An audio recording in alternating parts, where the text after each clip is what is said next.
The news is live on Joy 99.7 FM here in Accra and Kumasi. We are on Love 99.5 FM affiliates across Ghana's 16 regions. We are on A1 Radio and Dreams FM in Bolgatanga. We are on Kekeli Radio in Ho.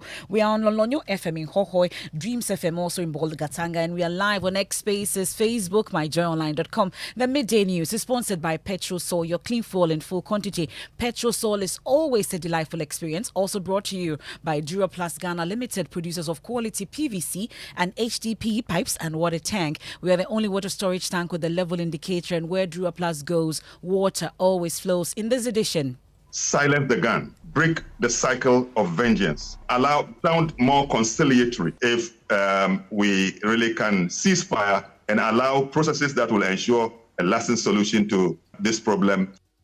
This afternoon, the plea from the Peace Council for Boko to embark on a ceasefire as renewed clashes claim 7 lives. We have more as more stakeholders, including security consultant, advocate for depoliticization of the situation to ensure lasting peace. So we need to take the politics out of understanding what the problem is.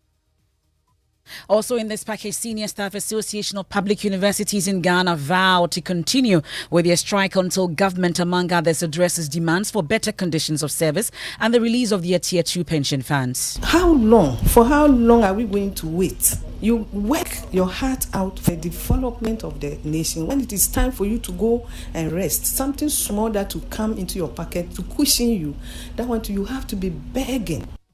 And we'll get into your election headquarters. And that's made possible by Petrol Sol, your clean fuel in full quantity. No speeches, no camping, no campaigning, as the NPP sets out clear guidelines to govern the conduct of this weekend's parliamentary primaries in over 105 constituencies. Camping of delegates. No voter shall wear the color of any contestant at the voting center, be a T-shirt or posters of contestants. And ahead of the contest, we ask if it's job security or a genuine quest to serve the nation, as some government appointees gear up to contest the election in some constituencies. I'm coming in because of what I think I can offer to the people. We are humble to acknowledge that everything is up to God. We need a united front to break the age. And in sports, another make-or-break encounter for Ghana as the Black Stars face Mozambique in their last Group B match later today. We'll be live in Abidjan, where Ghanaian fans are hopeful of a Black Star victory. 3-1 or 3-0. Yeah, Kudus will score, and then Magic. So we are going to score them 2-1 or 2-0. Certainly Ghana is going to win 2-1. And here in Accra, especially at Nima, the birthplace of the team's talisman, Mohamed Kudus, Ghanaian fans are equally optimistic about a win. We have that and more in this afternoon's edition of the Midday News. I am Emefa Apawu. This is your home of independent, fearless and credible journalism. Please do stay on for details.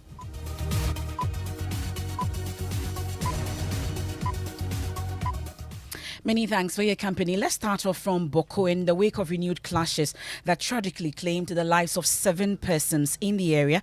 The Peace Council is this afternoon issuing a ceasefire aiming to suppress the violence in the town.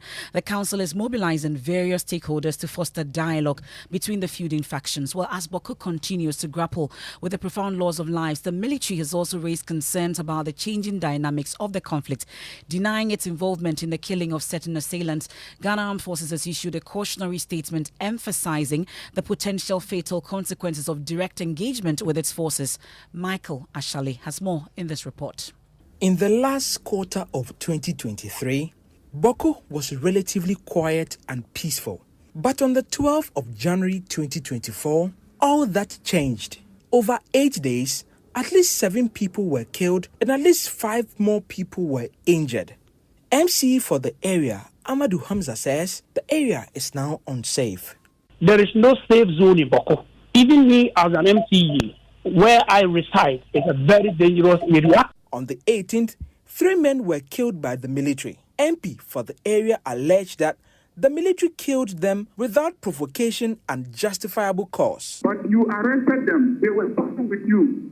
So on what basis did you decide to shoot them? But the military, in a statement, has denied the allegations. In a statement signed by the Director General of the Public Relations, Brigadier General Emmanuel Agrikwashi said their men were forced to neutralize 4 of 3 assailants who opened fire on their troops conducting night patrols on foot. On Friday, some assailants opened fire on a bus carrying students of the Boko Presby Nursing Training College to Bolgatanga, injuring many students on board. Students too, you don't even know where we are coming from. We are doing this to us. The military believes that the situation in the Boko area is fast deteriorating with the use of advanced weaponry, notably the presence of rocket-propelled grenades. Well, that's Michael Ashale's report now suggesting an approach to end the crisis. Security consultant Professor Kwesiening is urging stakeholders working to restore peace in Boko to ensure that the proposed solutions are free from any political interferences. He spoke on the AM show on the Joy News channel. This Boko crisis has been the extreme politicization of the resolution interventions. So if it's Party A that is in power, their approach to resolving the conflict is different from Party B. But the root of the conflict is the same. And therein lies my argument earlier that when the root of a conflict becomes overlooked, it festers, becomes intractable, then others begin to exploit it for their pecuniary ends. That is what we are seeing in so we need to take the politics out of understanding what the problem is. We are not looking at this properly because it is easier for us to claim it is Kusasis and Mam, it is chieftaincy, it is the youth, blah, blah, blah, blah. Okay, this latest incident, I think one AK-47 was retrieved. Where did they come from? Where are the leakages coming from? If we also take the last 18 months, my argument still is that the unfortunate people caught between this violence is not because of extremists, but it's because of criminal networks seeking to challenge, undermine, expand their territory. Okay? We can put all this into the mix and come up with some solutions. But this tunnel vision of ethnic conflict, of chieftaincy struggles, about land, blah, blah, blah, that won't take us anywhere. My assessment right now is that there are way too many stories and too many interest groups interpreting what has taken place for particular ends. So that's security consultant Professor Kwesiening there. Meanwhile, the Peace Council is rallying stakeholders to foster dialogue between the feuding faction. They've called for a ceasefire to both sides. Sheikh Arimeyal Shaibu spoke on behalf of the Peace Council. I also belong to that community, so these are my own people. Any person who is killed around us is my own kind or my own brother who's been killed. The chief imam also connects very much with that community. And any person who is killed there is either a son or a grandson to the national chief imam. And I use the voice of the national chief imam to call on the people of Boko. They must consider, because they are largely Muslims, and I want to call them to look at the spirit of peace as established in our own language. And the greetings that we have that we greet Assalamu alaikum, peace be upon you. They should look at this and look at peace as part of the virtues and values of Islam. And one, silence the gun, break the cycle of vengeance, sound more conciliatory. Let's explore opportunity for negotiated peace and through dialogue, so that as we do so, we'll be able to reach. But I want to call on all of them that we are from down here. We want to call on them that we join them in the pain that they are going through, but that let's also through together. Sheikh Arimeyal Shaibu spoke on behalf of the Peace Council. Let me take you live to Boko now. My colleague, our correspondent, Albert Sori, joins us on the line. Albert, tell us about the current situation in Boko. Emefa, so over the last 24 hours, let me just say over the weekend, there's been a significant number of security personnel. And so they've increased the number in terms of surveillance. So we have more troops who are doing foot patrols. Others are doing vehicular patrols. As we speak, calm seems to have returned because over the last 24 hours, we have not experienced any shootings. But you get the sense that the people, especially those who are in the community where the soldiers killed the 3 men, are still angry about it, and a lot of them still insist that they were not engaging the soldiers and they are just innocent civilians who were shot. Well, that's my colleague Albert Sawyer with the very latest from the area. Well, the issue about the use of sophisticated weapons in the area has become an issue of concern. The National Commission on Small Arms and Light Weapons believes the only way they can retrieve these arms from Boko is for peace to prevail. JB Asante is the director in charge of policy planning, monitoring and evaluation. Now, as we speak, if the weapons that they have is so dear to them that no amount of cash you offer to them will make them willing to bring the weapons. Either they are bringing the weapons for cash that can buy a more sophisticated weapon, so they will be in a better position to fight their opponent better.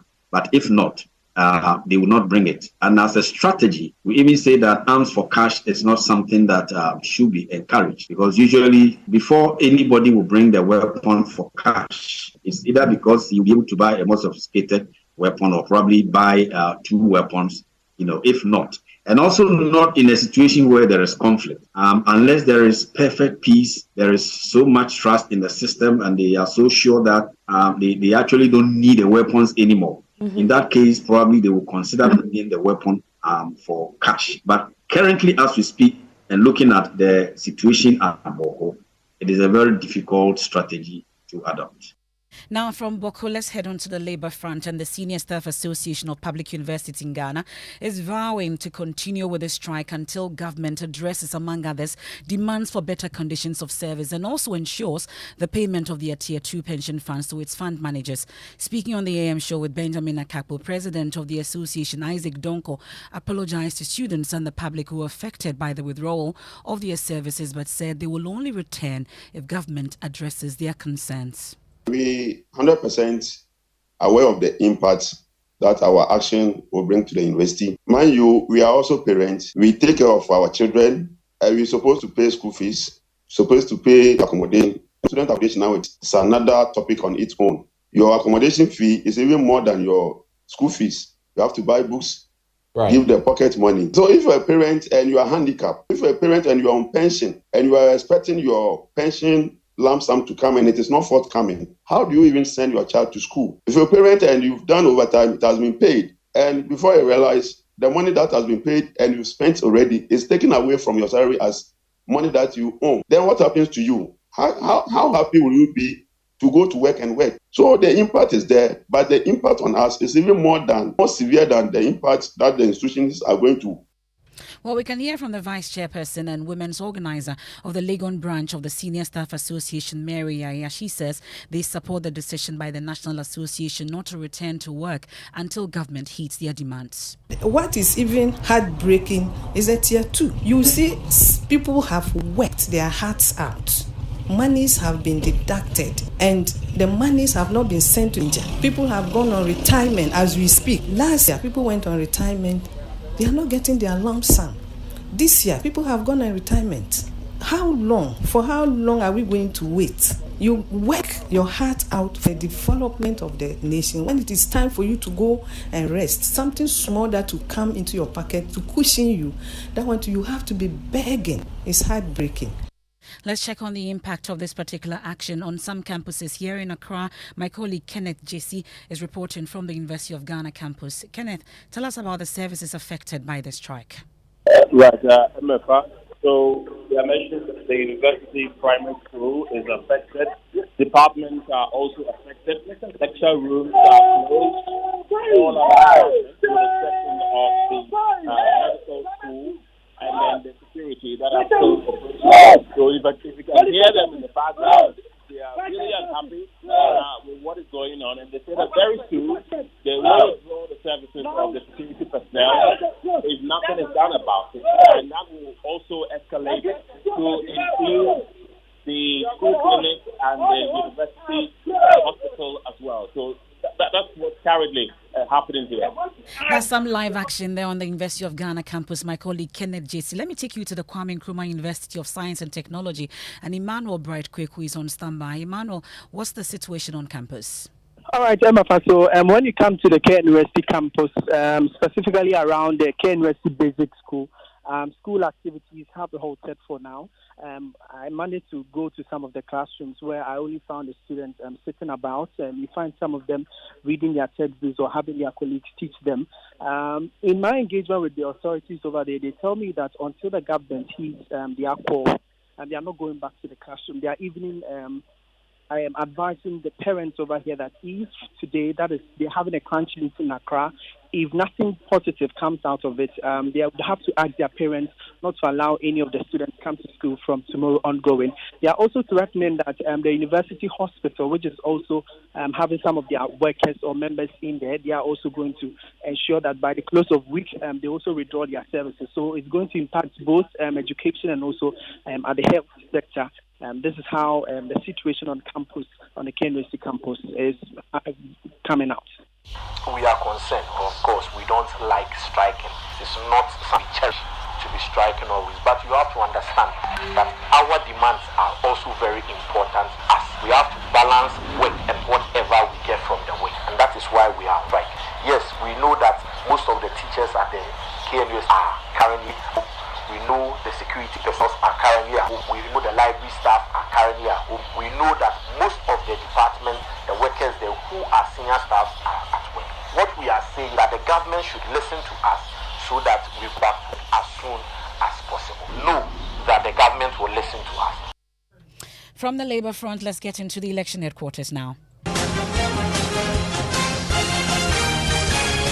And your election headquarters is sponsored by Petrol Soy, your clean fuel in full quantity. And this afternoon, no speeches, no camping, no campaign, as the governing New Patriotic Party sets out clear guidelines to govern the conduct of this weekend's parliamentary primaries in over 105 constituencies. General Secretary of the party, Justin Kodia, says the police have clear directives to arrest and prosecute any person who violates the orders. In all, some 355 individuals are contesting for parliamentary slots in constituencies held by the NPP. Addressing the media in Kumasi a while ago, the General Secretary says strict compliance with the rules by aspirants and delegates will guarantee free and fair elections.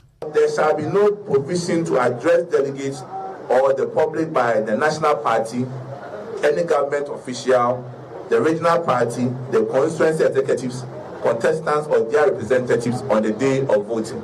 There shall be no campaigning, canvassing for votes, or gathering of party members for the purpose whatsoever a day before voting. So all campaign activities will cease a day before the voting. No delegate shall be escorted to the voting screen except those with mobility issues and with the Electoral Commission consent. There shall be no campaign of delegates. There shall be no campaign of delegates. No voter shall wear the color of any contestant at the voting center, be it T-shirt, caps, or posters of contestants. And ahead of the polls on Saturday, some government officials are already jostling for parliamentary slots. But is it a case of job security or a genuine quest to serve the nation? Elton Broby of our political desk has more in the following report.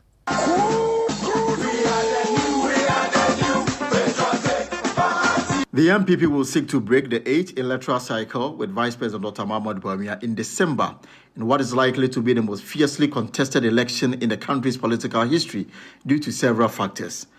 For some, the uncertain outcome seems to be the driving force behind some appointees of government seeking to find shelter in Parliament. The Tana North constituency in the Ahafo region has two heavyweights battling it out. Special Advisor to the Vice President, Dr. Ginyo Bwakom, is attempting to unseat the Water and Sanitation Minister, Frida Prempeh. I'm not coming in because somebody has failed or otherwise. I'm coming in because of what I think I can offer to the people. In the Ahafo North constituency of the Ashanti region, the Director General of the National Disaster Management Organization, Eric Nana Ajiman Prempeh, will seek to win the slot. A similar contest is expected in the Asante Akim Central constituency, where the Chief Executive Officer of the National Entrepreneurial and Innovative Program, Kofi Ofosu-Nkansa, is seeking to unseat the incumbent Kwame Eyimedu-Entwi. The Deputy Chief Executive Officer of the Middle Belt Development Authority, Vincent Frimpong-Manum, is confident of victory in the Kwadaso constituency. We have shared our message. They have compared the two of us. Even though I'm not MP yet, they've seen all the things that I've been doing for the constituency. In the Greater Accra region, after two failed attempts, Chief Executive Officer of the Free Zones Board, Mike Okwe Jr., is hoping to be third-term lucky in the Domeko-Abinya constituency. Well, I mean, we're very confident, but at the same time, we're humble to acknowledge that everything is up to God. Now, meanwhile, the MPP has directed all party members to refrain from making any comment on raging issues between the political party and the Menchia Palace. We know there's been radio bantering in the Ashanti region over alleged derogatory comments on Menchia Palace made by the Ashanti Regional MPP Chairman, Bernard Intribuesiako. NPP General Secretary Justin Kodia has been addressing the issue at this press conference. And as a party, we hold extreme, undiluted, absolute respect for Asante-Man, particularly His Majesty, our King, and Nanano. So please, I will use this platform to caution the rank and file of our party to desist from making any commentary, any comments, or whether through the media, social media, platform, WhatsApp platforms, and whatever means of communication, to desist from making any sensitive comments regarding Nananum and His Majesty and the party. That's Justin Frimpong Kodia, the General Secretary of the NPP, taking us out of the election headquarters made possible by petrol soil, your clean fuel in full quantity.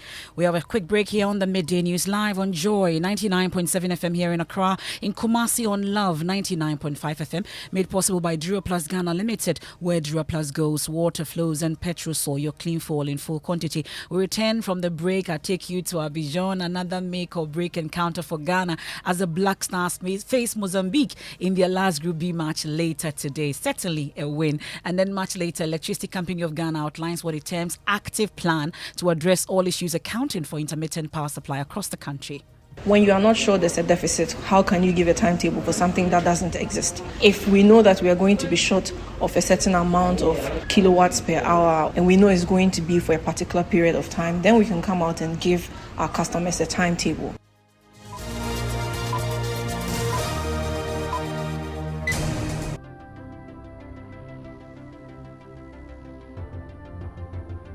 When budgets are tight and money difficult to come by, you want to be sure you get the best value for your money. These are not times to be spending money fixing expensive engine problems because of cheap fuel and lubricants. Drive to a petrol source station today and buy your quality fuel and lubricants, and rest assured of fuel that lasts long and lubricants that prevent expensive engine problems. Hear the sound. Petrosol, clean fuel in full quantity. GoTV is stepping up your entertainment from the 15th of January at no extra cost to you. If you are on GoTV Value, upgrade to GoTV Plus to watch GoTV Max. Already on GoTV Plus? Upgrade to GoTV Max to enjoy GoTV Super. And if you are on GoTV Max, upgrade to GoTV Super to enjoy the best of the best on GoTV Super Plus. Don't wait. Step up your entertainment today. It's on us. GoTV. Love it. T's and C's apply.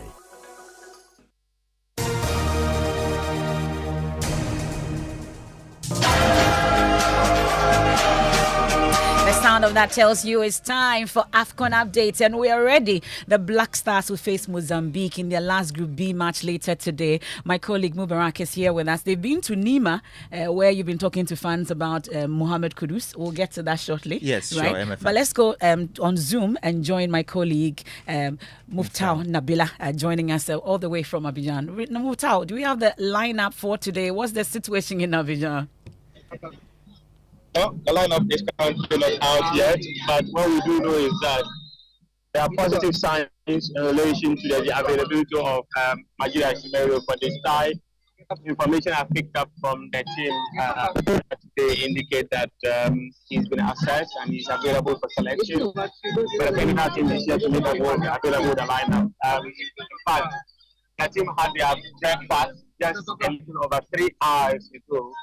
and it was where I understand the technical team mentioned that Nigeria will be available for selection. Unfortunately, we have a terrible connection to Muftau Nabila there, but later he will be joining us with all the updates on this. Mubarak? Yes, Emefa. And here in Ghana, though, in the Greater Accra region, my colleague Kenneth Jesse, he visited Nima, the birthplace of Black Stars talisman, Mohamed Kudus. The fans there are quite confident tonight.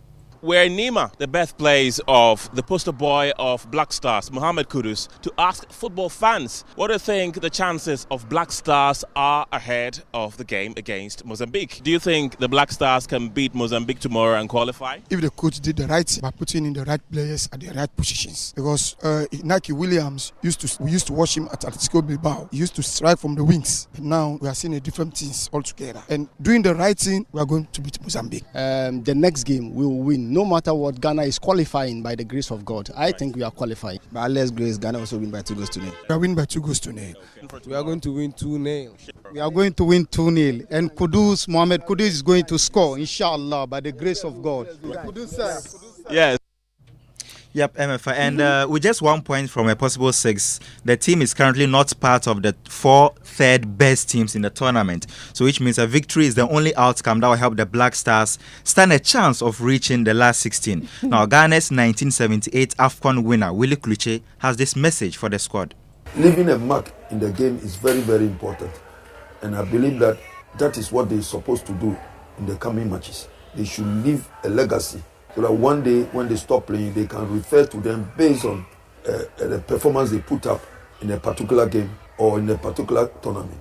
So right now, the best thing for them to do is to talk to themselves, minus the coaches and the technical team or the management of the team. The playing bodies themselves, the captain have to organize that meeting and talk to them. Yeah, well, so what's your prediction? I'm really interested in that. It's 2-1. It's Definitely 2-1 a 2-1. Ghana. And Okay. many are wondering why I'm asking about lineup at this point. Yeah, I can't wait. I can't wait. Thank you, Mubarak, and we are looking forward to the Black Stars win later. Now, the Electricity Company of Ghana says it is actively addressing all issues accounting for intermittent power supply across the country. Ghanaians in recent times have called for the publication of a new load shedding timetable to enable consumers of power to properly plan for the continued power supply. We can hear from External Relations Officer with the ECG, Leila Abubakar. Some of the generators had their plants go off because they were maintaining them. And then obviously there was issues internally with regards to payment to some of the generators. And so there were unforeseen events that led to power outages. However, all these issues have been resolved to the barest minimum that we can. And we are still negotiating with some of these power generators to maintain that seamless power supply that we've been enjoying for the past week now. You were also instructive in that statement, pointing out that we're not back to the dark days of doom. So Ghanaians have been asking for a load shedding timetable. Why not give that to them instead of saying there's no doom surge? Yes, I've heard this a lot of times, but when someone says give them a load shedding timetable, then it means that we are sure that there's definitely a deficit. Well, they are sure that they've not started implementing the 15% VAT on power consumed by consumers above lifeline levels. So the value-added tax announcement that came into effect in January has appalled a lot of our customers. The truth of the matter is that we haven't started implementing it, even though that letter says that it should have been activated in January. The reason being, we still have to understand how to implement this tax. So we are having active conversations with the Ministry of Finance, with the Ghana Revenue Authority, and with other stakeholders who have also brought their concerns forward. So for now, there's no value-added tax as announced included in residential tariff or residential customers buying electricity. For now, it's still the old status quo. Well, Leila Abubakar is in charge of external relations. So with the ECG, interacting with my colleague Blessed Soga. Max and Jackie are in the studios on a Monday when the Black Stars are going to beat Mozambique. What are people talking about on social media? Well, a lot. Many of them are optimistic that we're going to qualify to the next round of the competition. Some are also pessimistic, especially with what we experienced with Egypt. Yeah. So people have been sharing their predictions on social media with regards to today's match. Yeah. And also we have some of the musicians too arriving in Cote d'Ivoire. Okay. Yeah. So we have Kim Promise is also there. And over the weekend, I know he is not a Ghanaian, but we had Burna Boy too over there supporting Nigerians too. So a lot of people are tripping in there. And talk about Burna Boy, he's trending on Twitter, right? Yeah. He's trending on Twitter because he was Grammys, performing yeah. at the Grammys. But over the weekend, one person who was trending on Twitter was American rapper Meek Mill. Wow. He was Back cooked again. and roasted on Twitter. In fact, that tweet gathered 17 million views. His question was, do a lot of people play my music in South Africa? I remember having a big show there a few years back. How do you all listen to my music in South Africa? On what platform? Or in Nigeria, he asked on X on Saturday. Come on, like in Ghana, we have YouTube, iTunes, like all of that. We have a lot. And Spotify, Audiobook, everything. People really came at him very hard. This one here says, we don't have any music streaming services in Nigeria. We have this guy who is the only one that has access to Spotify. He's a town crier. He comes every Friday to perform your songs for us, and this is how we listen to your music. Yeah, and another person also says that, well, it depends on the season. In summer, we hear it through the trunk of an elephant. In spring, the giraffes catch signal and play it out loud. You get me? This one here says, normally we use rocks, but on a good day, we use trees, or we get one person to sing for the whole village. Charlie, we can't take it easy on Meek Mill. Well, let's go. And that's how we wrap up today's edition of the Midday News here on Joy 99.7 FM. There's more when you log on to myjoyonline.com. Living Word with Pastor Mensotable is up next. I am Emefa Apawu. Have a good afternoon.